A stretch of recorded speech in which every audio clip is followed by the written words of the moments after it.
All right, welcome back into The Edge. Make sure if you missed out on any part of the program, VSiN.com/podcast. We got everything up there for you. All right, National Hockey League. We are previewing our series here, going through every single one of them. Today up, the Calgary Flames taking on the Winnipeg Jets. A pretty evenly matched series. Opened up as a pick when these series were first announced. Right now, we'll get the updated one. I looked earlier. I wanted to make sure I actually have this right because I believe your Flames are now in the range of a $1.25 favorite, and indeed they are $1.30. So let's walk this through. We did it like last time, right? Offense for one team, defense and goaltending for another, and vice versa. We'll start with Winnipeg offensively, who finished 17th in the regular season in terms of both goals per game, 3 flat, and shots per game, 31.3. They actually have some really quality depth too. If you look at it overall, 4 players totaled over 60 points in the regular season. Below league average in a couple of advanced stats, right? Like expected goals for 136.4, high danger scoring chances 187, both figures for the Jets below average. But again, depth maybe evens that out a little bit. But if you look at Calgary, here's the thing, at least that I've noted when going through some of the numbers, both yesterday and this morning.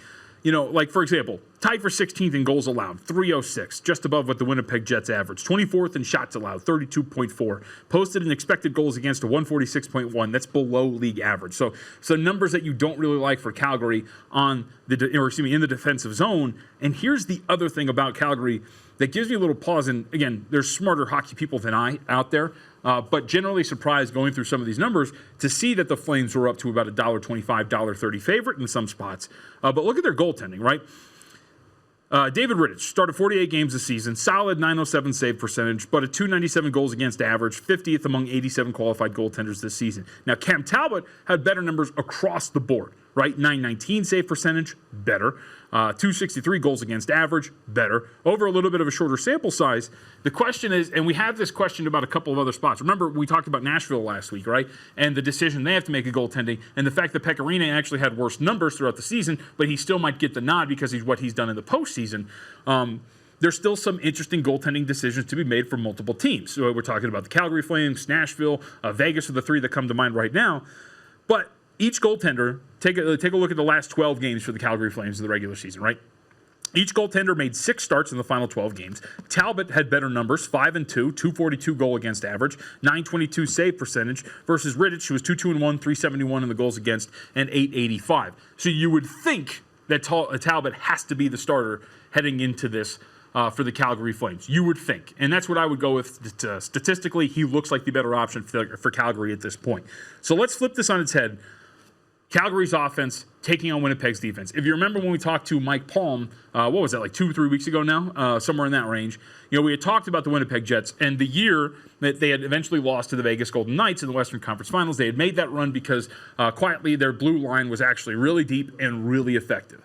But that same blue line, the depth there is not really the same as it was, it's not the same now as it was then.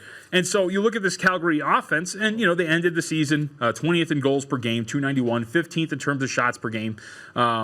They finished above league average, though, and expected goals for at 149.8, below average in high danger chances. But unlike Winnipeg, who finished the season with 4 players over 60 points, Calgary had just 1 player surpass that mark. So they don't have the same depth. So the question is, if this defense for Winnipeg, how do they hold up against an offense that is clearly not as good as at least what Winnipeg has put out there up to this point statistically?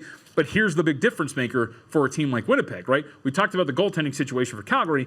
Winnipeg's got a fantastic goaltender, Connor Hellebuck, who's been absolutely phenomenal. Just run through his numbers for 58 games at 56 starts, a .922 save percentage, a .257 goals against average. So while defensively, Winnipeg is like okay, right? Nowhere near, again, the level they were a few years ago, but relatively rock solid. I shouldn't say rock solid. Relatively solid, but the goaltending really makes up for the lack of skill and the lack of quality that they have whenever it pops up defensively. So I look at this overall, and again, relatively a novice when it comes to breaking down hockey teams, and we're learning here on the edge and looking at some of these statistics. But I have the team who seems better statistically offensively, the team who has the better goaltender at this point right now, and yet they're plus 105, plus 110 on the market. So something to me is really interesting. Like, I feel like maybe I'm missing something, because remember, this opened as a pick, and Calgary immediately went to about minus 125, minus 130. So we'll have to have some hockey minds on to discuss why this move has been there. But from a statistical standpoint, To me, it's Winnipeg or pass.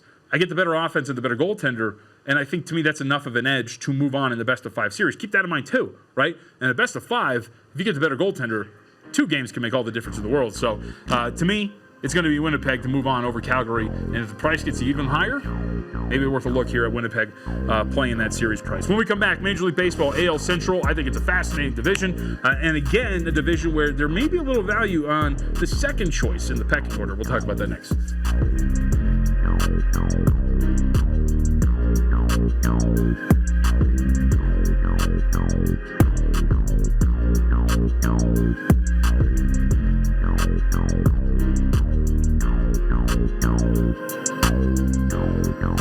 VSiN, the sports